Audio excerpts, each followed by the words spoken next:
From convict to cook, the inmate who built a new life. The smoke in the apron.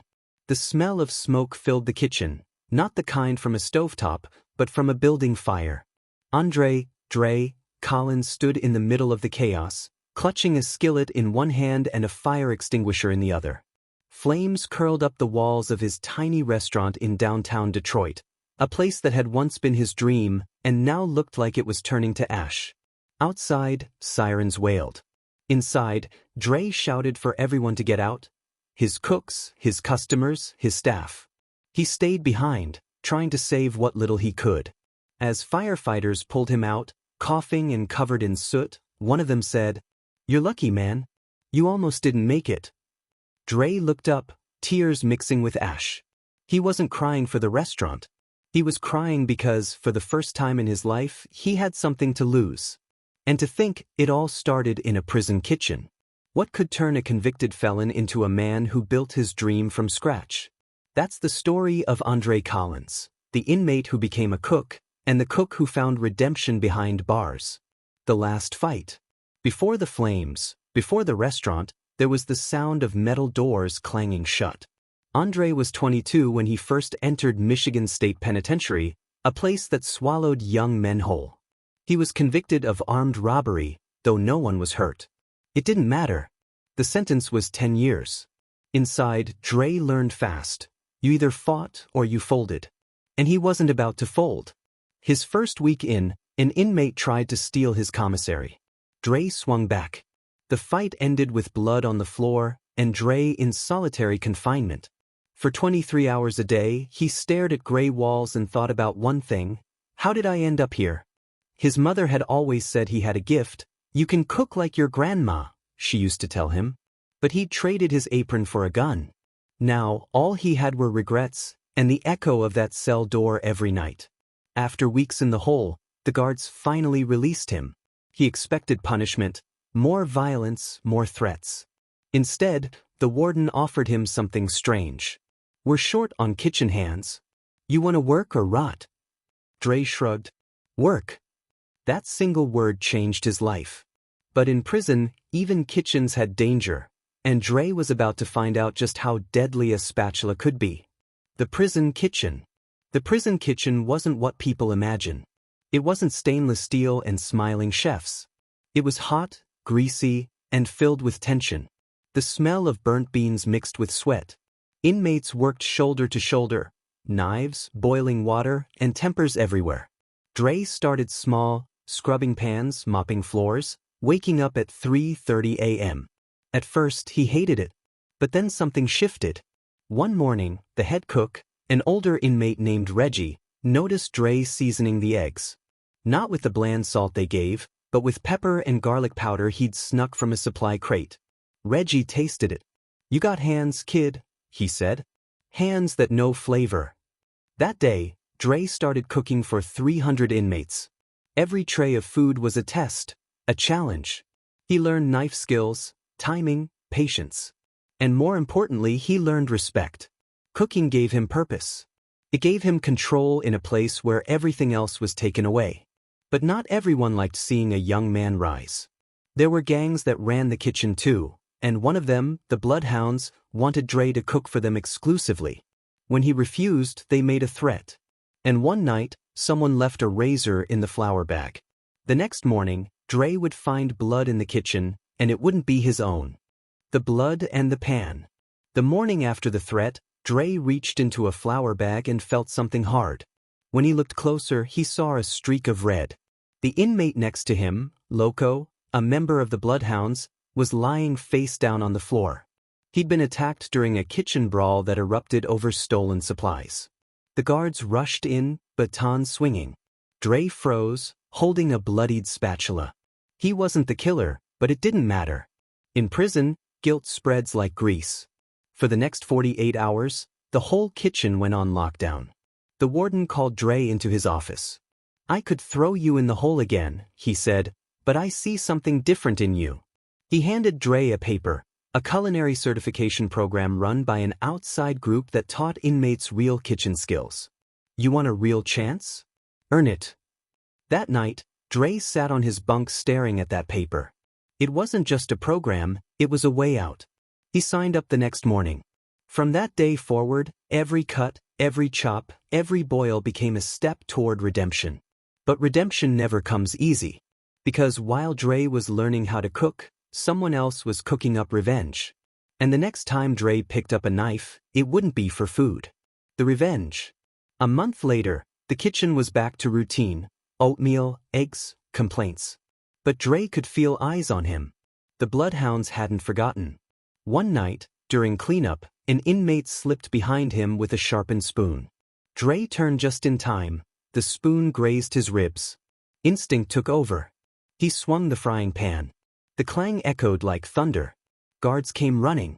Both men hit the ground. When it was over, Dre was sent to solitary again, but this time, he wasn't angry. He realized something. Every choice he made could either send him back into that darkness or pull him closer to light. He chose the light. When he got out, he doubled down on his program. He studied cookbooks, memorized recipes, even asked guards for old magazines about restaurants. By the time his release came in 2020, he had his certificate and something more valuable: discipline. But freedom was just another kind of test. Because outside those walls, no one wanted to hire a felon. The new life. Dre walked out of prison with $47, a duffel bag, and a recipe notebook. He applied to 50 restaurants. Nobody called back. One night, hungry and broke, he cooked in the back alley of a shelter, just rice, beans, and chicken from a food drive. The smell drifted down the block. A man walked up, ate a plate, and said, "You should open a food truck." That moment planted a seed. With help from a re-entry program, Dre bought a used truck. He painted it red and white, named it Second Chance's Grill. He served soul food with heart: spicy mac, cornbread, grilled chicken with a smoky twist. People lined up. News stations came. Soon, Dre wasn't just the ex-con. He was Chef Andre Collins, the man who turned a cell block into a kitchen and a mistake into a mission. Years later, that same restaurant that caught fire was rebuilt, stronger. And Dre stood outside, holding his apron, smiling. The second fire. The night air in Detroit was calm, too calm. Inside Second Chance's Grill, Andre wiped down the counters, humming an old gospel tune his mother used to sing. Business had been booming for months. Reporters called him the man who cooked his way out of hell. But as he locked the back door, he didn't notice the small trail of smoke rising from the kitchen vent. Minutes later, the alarm screamed. Flames exploded from the fryer, leaping up the greasy walls. Pots clattered. Glass shattered. Andre ran back inside without thinking. "Dre, get out," one of his cooks yelled. But Andre's eyes darted to the back wall, where his only photo of his mother hung. He grabbed it, wrapped it in a towel, and stumbled out through the smoke. By the time the firefighters arrived, the roof had already collapsed. The same man who once lost everything to his mistakes was now watching his dreams burn for a second time. This time, not from crime, but from chance. As the flames died, Dre sat on the curb in silence, clutching the photo. He didn't say a word for hours. Not until a firefighter came up and said softly, "You built this once, man. You can build it again." That night, Dre slept in his truck. No restaurant, no kitchen, just the sound of sirens and his own heartbeat. But this time, he didn't feel broken. He felt tested. And when you've survived prison, what's one more fire? Rebuilding from ashes. The next morning, Dre stood in front of the charred shell of his restaurant. Reporters were already there, cameras flashing. One of them asked, "Chef Collins, how does it feel losing everything again?" He smiled faintly. "You can't lose everything twice. The second time, you just start over." That quote went viral. People began donating online. Old customers, even strangers who had never met him but had seen his story on the news. In just 3 weeks, Dre raised enough money to buy new equipment and rent a temporary kitchen. But what he did next surprised everyone. He hired former inmates, men just like him.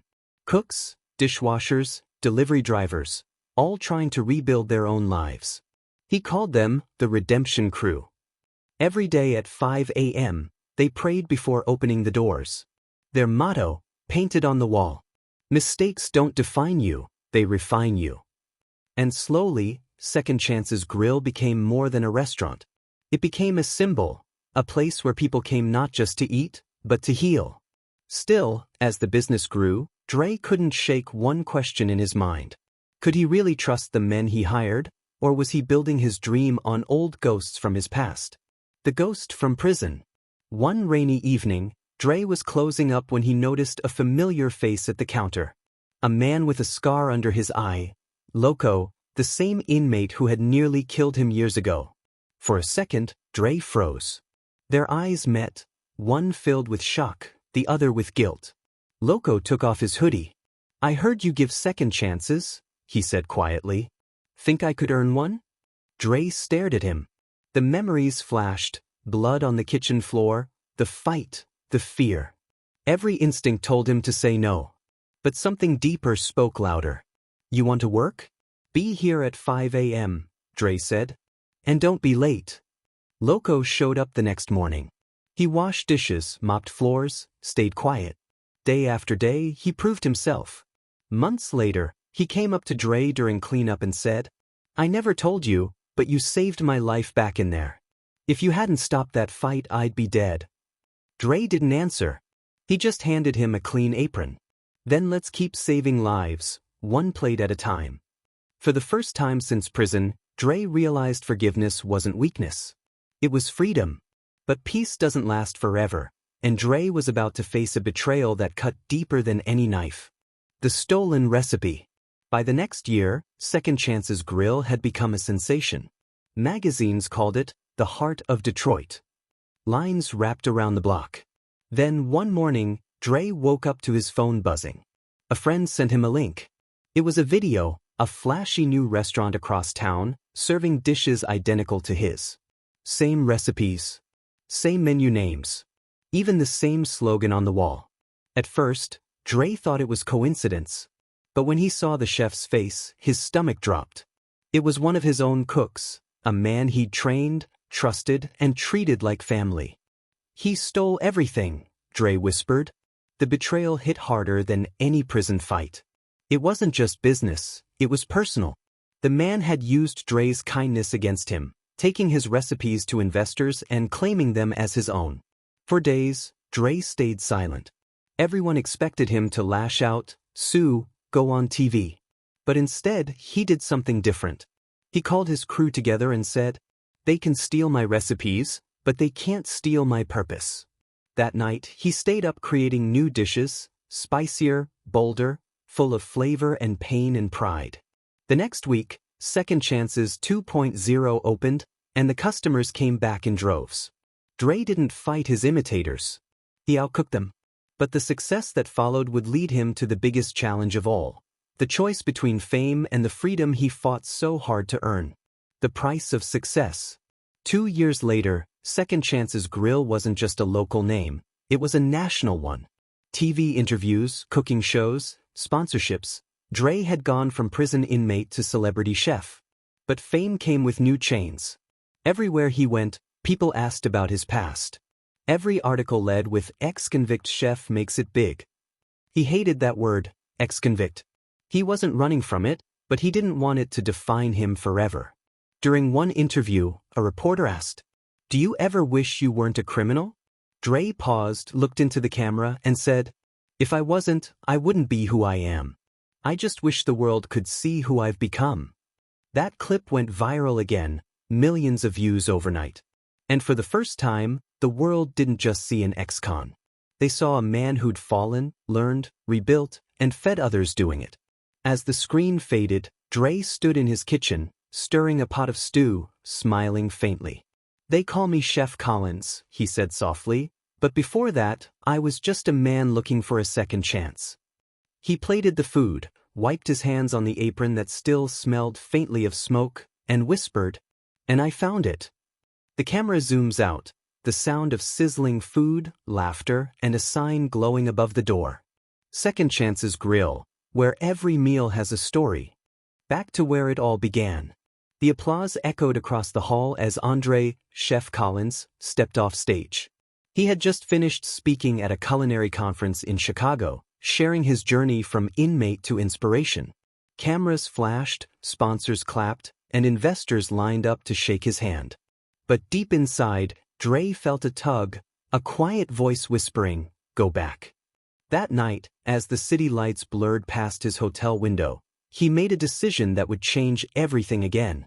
He called an old contact, a warden from his prison days, and said, "I want to start a program. Cooking saved me. I wanted to save others." A month later, Dre walked through the gates of Michigan State Penitentiary, not as a prisoner this time, but as a guest. The same steel doors slammed shut behind him. The same guards nodded. Only now, the inmates looked at him with curiosity, and maybe a little hope. He stood in front of the cafeteria and spoke. "I used to scrub these floors. I used to eat this food. I know what it feels like to be forgotten. But I also know that behind every mistake, there's a man who can change." He launched the Second Chances culinary program, a course teaching inmates how to cook, earn certifications, and prepare for life after release. The first class had 12 men. Among them was one who reminded Dre of himself, quiet, watchful, angry. His name was Jalen. And Jalen was about to test everything Dre believed in. Jalen's fire. Jalen was 21, serving time for armed robbery, the same crime Dre once committed. At first, he mocked the idea of cooking classes. "Man, what's cooking gonna do for me? I need money, not macaroni." Dre didn't argue. He just handed him a cutting board. "Then let's start with an onion. You cut it right, you cut your anger down too." Weeks passed. Slowly, Jalen began to open up. He talked about his mom, about growing up hungry, about stealing because he thought it was survival. Cooking became his therapy. Dre saw talent in him, the same raw instinct he once had. He taught Jalen everything: how to saute, how to season, how to lead a kitchen team. Before long, Jalen became top of his class. When graduation day came, Dre handed him a certificate and said, "This paper's not just proof you can cook. It's proof you can change." But 2 months later, Dre got a call that shattered him. Jalen had been released early, and within a week, arrested again. This time, it wasn't robbery. It was murder. The news hit Dre like a punch to the gut. He stared at the headline for hours, whispering to himself, "What did I miss? Where did I go wrong?" The world saw it differently. Reporters accused him of naive faith. Sponsors pulled out. Social media lit up with comments. "Guess you can't change everyone." But Dre refused to quit. He knew if he stopped now, he'd lose everything he stood for. And so he made a decision that would shake both the media and the prison system. The confrontation. Dre went to the county jail to meet Jalen face to face. The guards led him to the visiting room, thick glass between them. When Jalen sat down, his eyes were different. Cold. But Dre didn't see a killer. He saw the same lost boy he'd once been. "Why, Jalen?" Dre asked quietly. Jalen looked down. "It wasn't supposed to happen. I got out, but the streets didn't forget me. I tried to stay straight, chef, I really did. But they pulled me back." Tears welled in Dre's eyes. "You were so close, man. You had it." "I know," Jalen whispered. "That's what hurts the most." Silence filled the room. Then Dre leaned closer to the glass and said, "You're gonna do your time. But I'll be here when you get out. I'm not giving up on you." Jalen looked up, eyes glistening.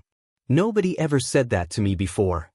When Dre walked out of that jail, reporters were waiting. "Chef Collins, are you shutting down the program?" He smiled faintly. "No. You don't quit on people because one of them falls.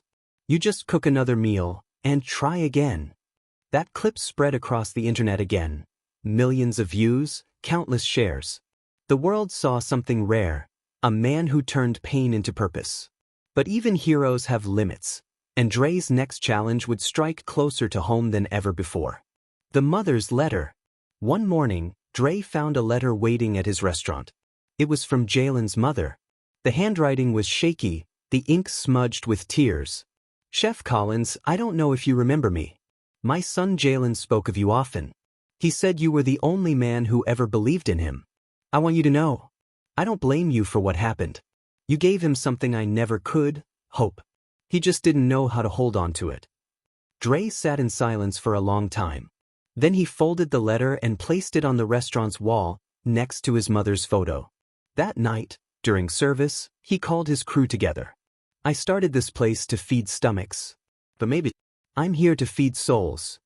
They cooked that night with purpose, not just for customers, but for every broken story out there. Every plate that left the kitchen carried a piece of redemption. And as Dre watched his staff, men who were once lost like he was, he whispered, "We're still cooking, Mama. We're still cooking." Legacy on the line. Years later, Second Chance's Grill had spread across 5 cities, each run by a former inmate from Dre's program. The name had become a movement, a symbol of change written in grease and fire.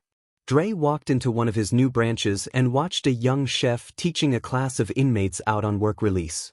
The sight made him smile. They weren't just learning how to cook, they were learning how to live. He turned to his assistant and said, "You know what I realized? You can't rewrite your past, but you can season your future." The assistant laughed. "That's going on a t-shirt." As Dre walked outside into the evening air, he looked up at the glowing sign. The world had once called him a convict. Now, they called him a teacher, a mentor, a man who turned pain into purpose. He smiled, thinking of Jalen, Reggie, his mother, all the souls that shaped him. And he whispered the same line that started it all. "Mistakes don't define you, they refine you." The camera pans up, Detroit's skyline glittering in the night, smoke from a grill rising into the sky like incense. Then the screen fades to black with soft music and one final message. From convict to cook, the inmate who built a new life. A story of redemption. A story of fire. A story still being written. When redemption becomes politics.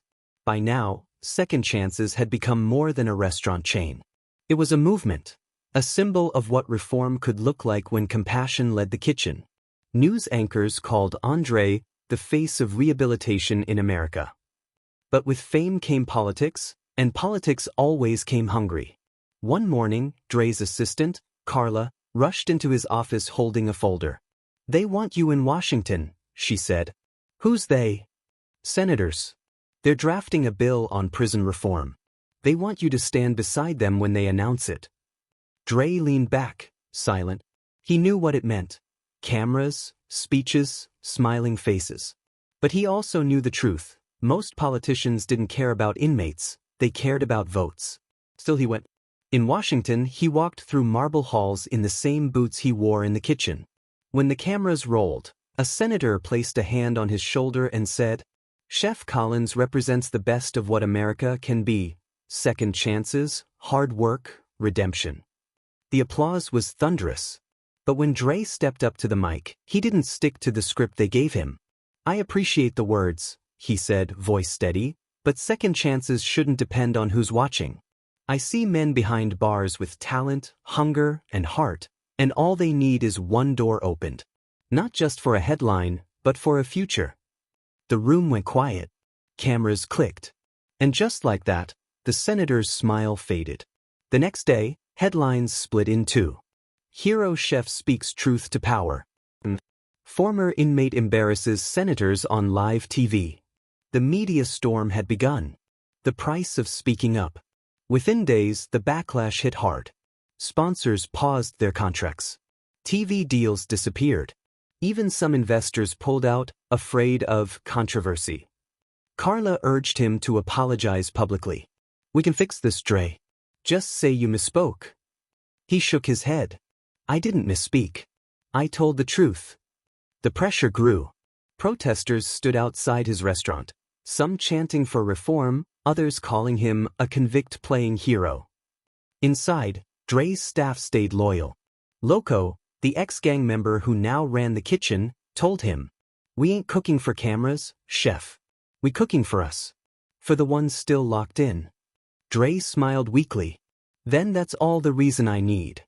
He doubled down on his mission, turning every branch of Second Chances into a place that hired, trained, and uplifted ex-inmates. No politics. No endorsements. Just purpose.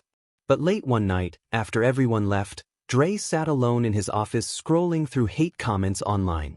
One read, "Once a criminal, always a criminal." He turned off his phone and whispered, "Then I'll keep proving you wrong, one plate at a time." But not everyone was ready to let him win, and soon, someone from his past would return to test everything he'd built. The investigation. Weeks later, a man in a gray suit showed up at Second Chance's grill. FBI badge. Cold stare. "Mr. Collins, we're investigating financial irregularities in your nonprofit foundation." Dre blinked. "Irregularities?" "Yes. Large sums transferred from your charity account to private vendors, all linked to your former business manager." His stomach sank. Carla stepped in furious. "That's impossible. We audit every quarter." The agent slid a folder across the table, forged receipts, fake signatures, wire transfers. It looked damning. Within days, the news exploded again. Charity fraud scandal hits, Second Chance's chef. They painted him as a hypocrite, a man who built his redemption on corruption. Dre's world began to crumble. Sponsors vanished completely. Customers stopped showing up. Even some of his own staff started questioning what really happened. But Dre refused to run. He'd spent years running. "Let them investigate," he said quietly. "The truth always tastes better than lies." And as the storm raged outside, Dre began digging into the truth himself, uncovering a betrayal that went deeper than money. The man behind the mask. After sleepless nights and stacks of receipts, Dre found the name, Evan Price, his former accountant, the one he'd hired straight out of a re-entry program. A man he trusted. A man who had vanished 2 months ago. Dre tracked him down to a small apartment outside Chicago. When Evan opened the door, his face went pale. "I didn't mean for it to go this far." Dre's jaw tightened. "You stole from the one place that believed in you." Evan shook his head. "I was drowning in debt. They offered me money to frame you. A rival investor wanted your brand." Dre's fists clenched. "You sold out Second Chances? For a paycheck?" Evan broke down, sobbing. "I'm sorry. Please. I'll tell them everything." And he did. He confessed to the FBI, clearing Dre's name completely. But Dre didn't celebrate. He just walked out quietly whispering, "Forgiveness doesn't mean forgetting. It means not letting the fire burn you twice." That night, his staff threw a small dinner to celebrate his vindication. But Dre just sat there, staring into the flickering candlelight, wondering how many more battles redemption demanded. And then came the call, one that would turn his entire journey into a national legacy. The Redemption Foundation. The call came from the Department of Justice. A program director said, "Chef Collins, your model works. We want to partner with you, a national Second Chances foundation that brings your prison culinary program to every state." Dre froze. After everything, the fires, betrayals, and accusations, the government now wanted to institutionalize his dream. He accepted on one condition. "We don't do this for optics. We do it for outcomes. I want real chefs, real classes, and real jobs waiting when they get out." They agreed. Within a year, the foundation spread across 18 prisons nationwide. Tens of thousands of inmates signed up, learning not just how to cook, but how to rebuild. At a press conference, Dre stood at the podium, humbled, tired, but proud. Behind him were hundreds of graduates wearing chef coats instead of orange jumpsuits. "We used to make mistakes that broke us," he said, "but now we make meals that build us." The crowd erupted in applause. And as the music swelled, Dre looked into the cameras and whispered one final truth. "I didn't build a restaurant. I built a reason to believe again." The screen fades to black, his voice lingering like the smell of smoke and spice. From convict to cook, the inmate who built a new life, a true story of fire, forgiveness, and freedom. Passing the torch. The years rolled by, quiet and steady, like the slow simmer of a stew that's been left to perfection. Andre, Chef Collins was no longer the young man who once stared at gray prison walls dreaming of freedom. His hair had thinned, his walk slowed, but his eyes, those same fierce eyes, still carried the fire that started it all. The Second Chances Foundation had now reached 38 states. Thousands of inmates had graduated from his culinary programs. Some became chefs. Some opened food trucks. Some just went home and cooked their first real meal for their kids. And Dre? He had begun preparing for the hardest thing a builder ever has to do: let go. He sat in his office late one evening, surrounded by newspaper clippings and framed photos. There was the first kitchen crew. There was Jalen's class photo. There was his mother's smile. Carla, now his operations director, walked in holding a folder. "Chef, the board thinks it's time to pick your successor. You can't run all this forever." He chuckled softly. "You sound like my doctor."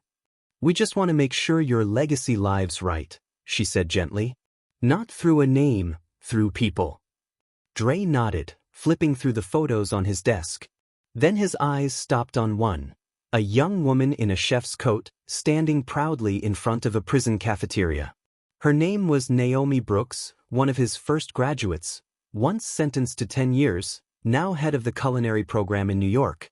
He smiled. "Then it's her," he said. "She's got the fire." Carla blinked. "Naomi? She's only 28. So was I when I started learning what a second chance really meant." And just like that, the torch began to pass. The new flame. Naomi Brooks was fierce, funny, and focused. When Dre met her years ago, she was a quiet inmate who barely spoke above a whisper. But behind that silence was strength. When she walked into his office that day, Dre smiled. "You remember what I told you back then?" he asked. "You said, every meal tells a story.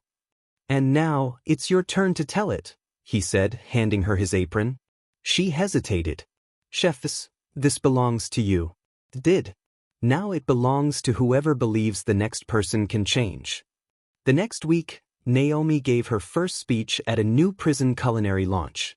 Her voice shook at first, but then grew strong. "I was once a number," she said. "Then someone taught me how to be a name again." The crowd, inmates, officers, journalists, all rose to their feet. And among them, Dre watched from the back, clapping quietly. It wasn't about him anymore. It was about the fire he had lit in others, a flame now burning brighter than ever. The final meal. A few months later, Dre's health began to fade. Nothing sudden, just the slow, steady exhaustion of a man who had given everything. But he refused to rest. One night, Naomi found him sitting alone in the kitchen after hours, stirring a pot of stew. "Chef, it's 2 a.m., she said. "Go home." He smiled. "This is home. I just needed to taste something one last time." She sat beside him, and they ate in silence. The same stew he'd made for the first second chances customers years ago, smoky, spicy, imperfect, but real. "You did good, Naomi," he said softly. "Better than me." "Don't say that." "It's true. You didn't just feed people. You changed how they see us." He paused, looking around the kitchen. "You know what I love most about cooking?" "What?" "It forgives. Burn it, fix it, try again. Every dish is another chance. Kinda like life." That was the last night Dre ever cooked. He passed away peacefully in his sleep a few weeks later, apron folded neatly by his bedside. The legacy lives on. At his memorial, hundreds came. Former inmates, wardens, politicians, journalists, all gathered under a banner that read, "From convict to cook, the inmate who built a new life." Naomi spoke through tears. He didn't just teach us how to cook. He taught us how to forgive ourselves and the world that gave up on us. Carla unveiled a new statue outside the Detroit headquarters, a bronze sculpture of Dre holding a skillet, one hand reaching forward. At its base, the inscription read, "Mistakes don't define you. They refine you." As the crowd applauded, Naomi looked up at the sky, whispering, "We're still cooking, chef." The camera pans out, the city skyline gleaming, restaurant lights glowing like embers of hope across the night. The voiceover fades into Dre's voice, from an old interview years ago. "You don't need a clean record to start over. You just need a clean heart, and maybe a little salt." Soft music plays, gentle, soulful, final. And on screen, the final words appear. "Dedicated to everyone who ever needed a second chance." The kitchen is open.